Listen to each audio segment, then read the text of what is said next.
Oh, you ready? I'm ready. You sure?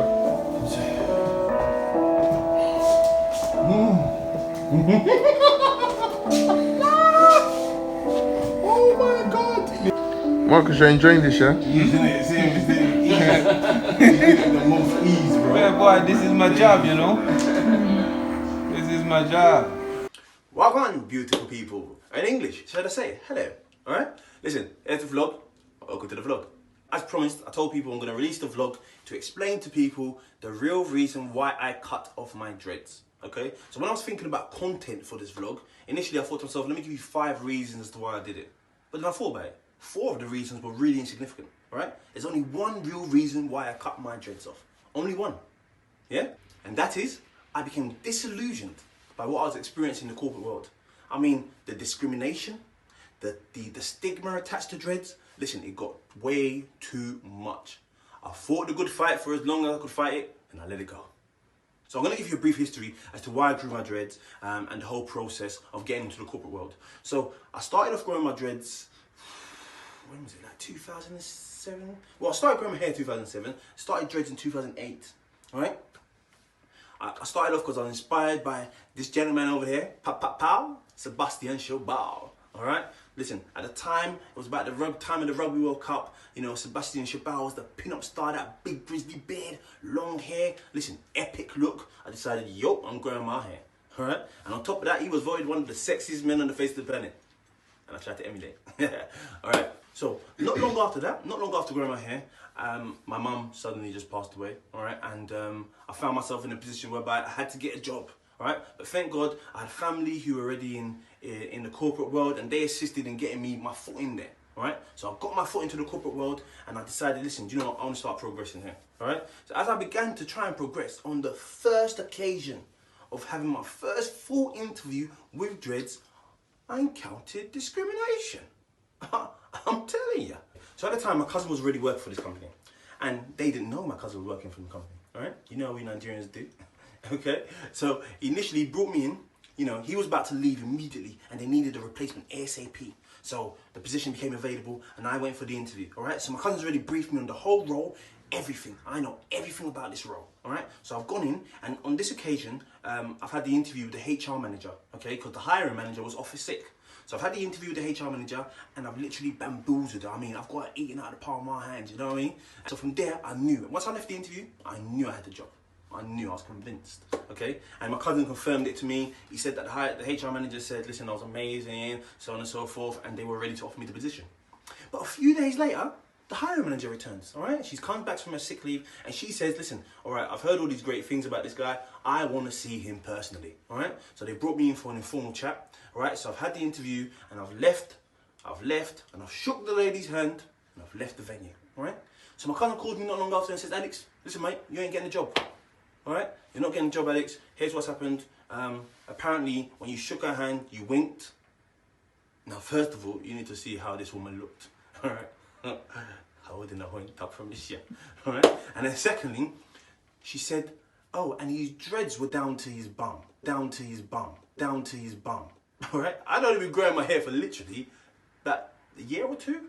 All right, so, you know, down to your bum. I didn't know they grow that fast, all right? But that was my first ever experience of discrimination with dreads, all right? I didn't even know it existed. Honestly, I was so shocked. When my cousin told me this, I was so shocked. And my cousin insisted, he said, Alex, listen, you have to cut off your dreads if you want to progress in the corporate world, all right? But me being me, all right, I decided to stand my ground, and I fought through for many years. Many years, all right? Like I said, I had my dreads, well, I don't know if I said, but I had my dreads for literally about 10 years, okay? So you can imagine I was fighting for that long, all right?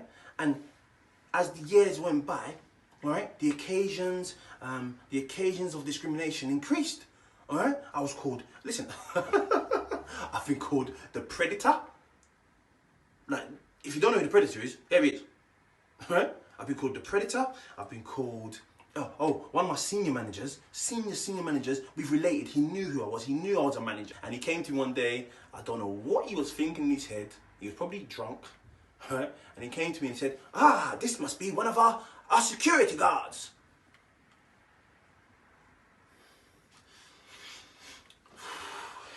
Your father. So I've had so many different occasions and experiences of discrimination in regards to the hair. You know, it just got too much. Literally, it just got too much. And I thought to myself, listen, I need to progress. You know, this wasn't something that I'd thought of, you know, on a whim. You know, it wasn't an action rather that I'd taken on a whim. You know, I'd thought about this thing for a couple of months. It had been on my mind for a while, and then I just decided that, you know, last week was the right time to do it. You know, and I got it done. All right. But surprisingly enough, after doing it, like literally 2 days after, I was in bed. I woke up in the morning, and I started to feel this sense of regret almost. You know, like, have I made the right decision? You know, how can I? The thought was, how am I going to tell people, listen, you can be who you are, you know, stand for your cause, you know, when I didn't. Do you know what I'm saying? How am I going to tell people to be themselves, you know, to stand for something, to believe in something, but I gave in, you know? So these things were flying through my mind, you know, so I decided that, listen, you know, I'm going to do a bit of research. And I did a bit of research on, you know, dreads and the history of dreads, you know, the stigmas that are attached to dreads and why these stigmas existed. You know, were these things that were experienced just by males, you know, or did the females experience these things also? You know, I also looked at the power of the first impression and the speed with which first impressions are made and how difficult they are to kind of remove, you know. So after weighing those things up, right? After weighing everything up, my brothers and sisters, I became even more confused. All jokes aside, but literally, I do not have the answer. You ain't got the answers, man. You ain't got the answers. You ain't got the answers. You ain't got the answers. Don't have the answers. I ain't got the answers, Sway. I'm not the Holy Ghost. I'm trying to say it. Right? I ain't got the answers, you know. Because what happened to me as a result of all this studying I did, you know, more and more questions just began to arise in my mind. You know, I was thinking to myself, hold on, you know, what's the best method then? Do we conform, you know, attain, and then enforce our personalities? Or do we have to struggle through and fight the good fight and then attain and tell people to do the same? I don't know. I really do not know, right? Okay, but what I do know, right, is that cutting my hair has done something different to my life, right? I don't know how, I don't know why. It's brought a new lease of life to me, all right?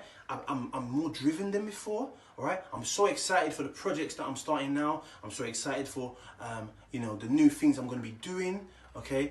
Listen, and even the look, you know, I'm kind of feeling it at the moment. I'm not too sure, you know, it's kind of new to me, you know. You know, sometimes I go to the toilet. Oh my God, I went to the toilet, and you know, you wake up in the night, you just go to the toilet, and I saw myself in the mirror. I was like, in conclusion, guys, like I said, I don't know. All right, so I put this video out there. All right, not just to say I don't know, all right, but to kind of get your opinions. You know, what are your thoughts? Okay, you know, ladies. You know, what are your experiences? Ladies with dreads, ladies with natural hair, you know, what are your experiences within the corporate world, you know, and what stance have you taken in order to move forward? Men with dreads, you know, also share your experiences, you know, how important do you believe, or people in general, how important do you believe hair is to, you know, first impressions, or to, you know, who you are as a person, or how important is hair in the corporate world? Alright? Simple questions, alright? I hope you enjoyed the video. I tried to run through it as quickly as possible, okay? So you didn't get bored. Hope I didn't bore you, alright? Like, follow, subscribe, whatever they say, okay? Whatever, just do it, alright? Just do it. Like, subscribe, guys, because listen, I'm going to be bringing out some content, okay? Just give me a little bit. I'm going to be bringing out, I've got some plans, alright? You're going to love it, alright? So I'm going to bring out some stuff, okay? Like I said, this is just the beginning. I've still got the dreads, so if anyone wants to buy some dreads, alright, holler at me, okay, for your old Barian Alixian hair, alright? Alixian hair, come and get some, yeah? Alright, big up. Listen, guys, thanks very much for watching the video, alright? And I wish you all the best. Thank you. Hey, listen. Right now, we're going to cheat on the barber, alright? This is not my barber, this is my boy's barber, but to be honest, I only go to my barber for shape-ups. I don't know if I can trust him for a full trim, you know? Let's go. Bro, I'm not gonna lie to you, emotions, man. I'm feeling nervous, man. I don't know if I wanna do this no more. I can't lie to you. I'm feeling emotions, man. Pray for the people. She's at Nana's. I'm just going to get her. The pain, yeah? Are you sure that's a good idea? Yeah. This is what I look like right here. This is what I look like. Look extremely ugly. Gross. Look how fat and ugly you are. Who told you? Your hairline. Whoa. This is what I look like right here. No way. 10 years. 10 years, man. I ain't seen my head, yeah, for like 12 years. I haven't seen my head.